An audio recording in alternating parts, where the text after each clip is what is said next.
such a time as this. And welcome back to For Such a Time as This, the place where there is no such thing as a silent witness. We are going to continue in our series in the book of Revelation.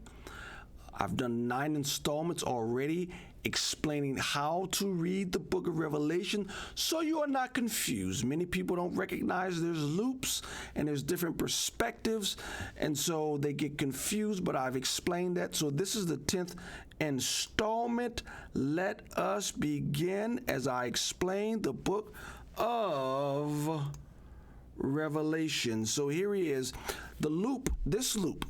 And as I explained before, the book of Revelation has different perspectives by which we are to see them. So it's not linear.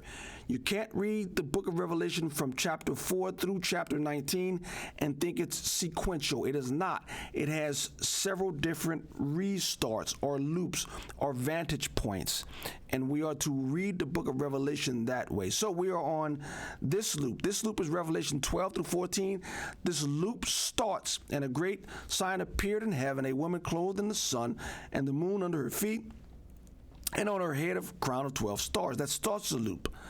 Revelation 12:1. What ends the loop is chapter 14:20, and the winepress was trodden outside the city, and blood flowed from the winepress as high as a horse's bridle over 1,600 stadia.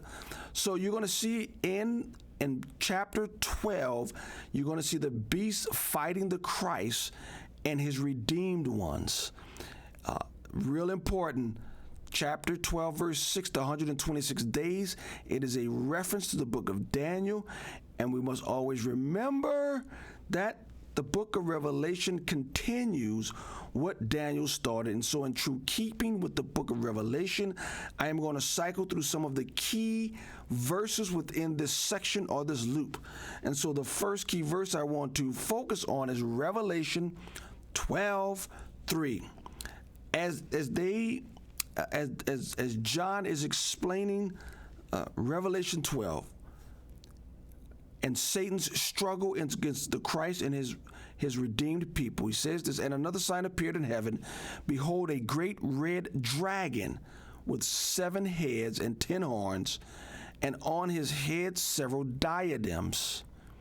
Okay, the 7 heads, the 10 horns. Go back, look at the implications in the book of Daniel, what he is talking about. But look at verse 4. His tail swept down 1/3 of the stars of heaven and cast them to the earth. I believe that is a reference to Satan's rebellion in heaven. We are told that 1/3 of the angels followed him in his rebellion against God. And so that's where we get that 1/3 of the stars, angels, from heaven were cast down to earth. They were kicked out of earth when they rebelled against God.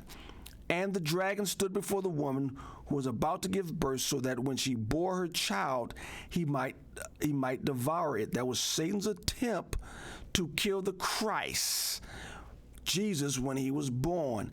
Another key verse is right after it, verse 5. She gave birth to a male child, one who is to rule all the nations with a rod of iron, but her child was caught up to God and to his throne. I think that is referencing Christ's death on the cross, and he was caught up to his throne. He ascended to heaven. Right? And then it says, and the woman fled into the wilderness. The wilderness is a place of desolation, no nourishment. I believe the woman there is Israel, who gave birth to the child. After Israel rejected their Christ, the woman fled into the wilderness, and we've seen the wilderness. They lost their land shortly after, moved all around Europe and whatnot, right? Fled into the wilderness, where she has a place prepared for God, in which she is to be nourished for 1260. Now, the 1260 is the 3.5 years. In the wilderness is a reference of a euphemism, or if you would say, of being separated from God. But she will be nourished for 1,260 days, which is 3.5 years. Look at Daniel. The first 7 years in the book of Revelation is 3.5 years in which the 2 witnesses have a great calling back of the nation of Israel into the true fold of God. That they're going to be nourished. Look at Revelation 12. Look at Revelation where the two witnesses are there, the olive tree and the the olive tree and the lampstands. There you go. The church and Israel become one again. So you have the 3.5 years in which that happens. Again, a broad history of God's redeemed people. Then you have the next verse. Chapter 12, verse 11, and they conquered him by the blood of the Lamb, that is God's redeemed people, the epic spiritual battle between God's people and the dragon, the devil. How did they conquer the devil? By the blood of the Lamb and by the word of their testimony. For they loved not their lives even unto death. That describes the church for 2,000 years now.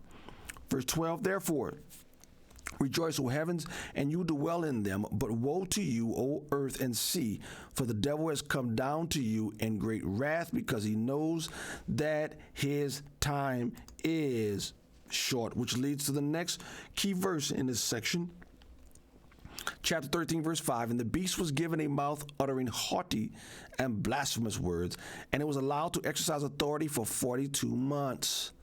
42 months. That is again 3.5 years. The first 3.5 years is going to be the calling back to Israel, calling Israel back to God, them being grafted in, Paul talks about in Romans, being nourished, what we just read. So the first 3.5 years, the two witnesses in Jerusalem, the Antichrist kills them, right? But they are resurrected and taken straight to heaven.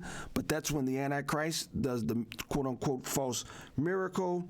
And then for 42 months, which is the same thing as saying 3.5 years, right? He's allowed to exercise authority in that time. Verse 6, it opens its mouth to utter blasphemies against God, blaspheming his name and his dwelling, and that is those who dwell in heaven.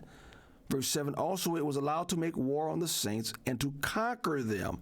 And authority was given it over every tribe and people, language and nation, and all who dwell on the earth will worship it. Everyone whose name has been written before the foundations of the world in the book of life, the Lamb who was slain. Now I want to bring it out for one quick explanation to that, because that deserves it. This will be like no other kingdom. That's what separates it. And so you will hear people say, well, Antichrist have come. This has happened before on the earth. This has never happened on the earth save one time. One time was one person able to lead the world in a worldwide rebellion, and that was Nimrod at the Tower of Babel. Since then, I don't care how great they were, Caesar, Alexander the Great, no one was able to conquer the entire known world. None. Except this one. And he will lead the world in worldwide rebellion. This is different, never happened before, and never will happen again after this one. And so we go back to it. The next one, verse 16, also it causes all, both small and great, both rich and poor, both free and slave, to be marked on the right hand or the forehead, so that no one can buy or sell unless he has the mark, that is the name of the beast or the number of his name. This calls for wisdom. Let the one who has understanding calculate the number of the beast, for it is the number of a man, and his number is 666. I have been studying 666 for 20 plus years. People, I am not ashamed to tell you, I don't know what the heck it is.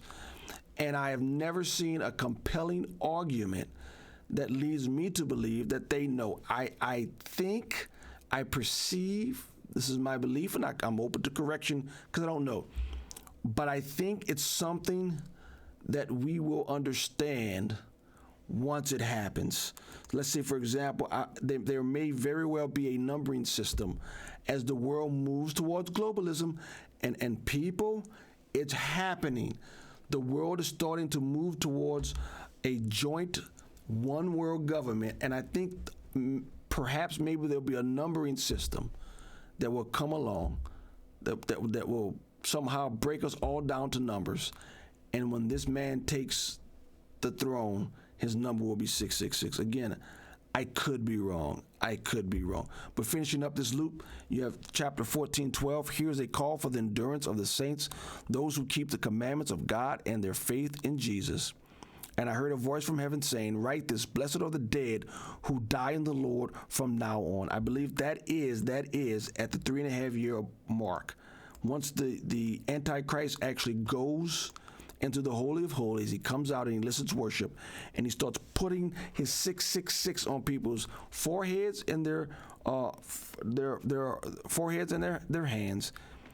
He's saying, blessed is the one who dies in the Lord from now on. Blessed indeed, says the Spirit, that they may rest from their labor, for their deeds will follow them. Your faithfulness in the Lord and refusing to take the mark of the beast, it will follow you as a reward.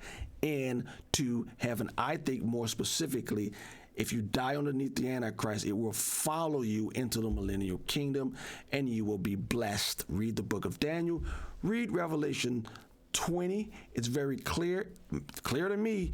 If you die in the Lord under the Antichrist, you will be part of the first resurrection, and you will rule with Christ here on earth in the millennial kingdom.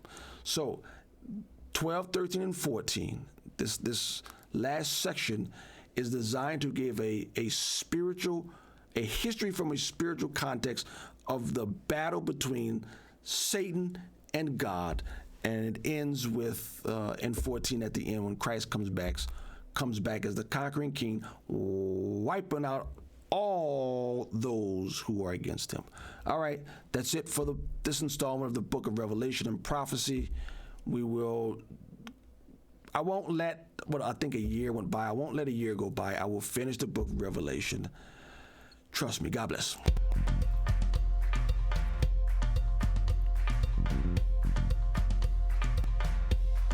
For such a time as this,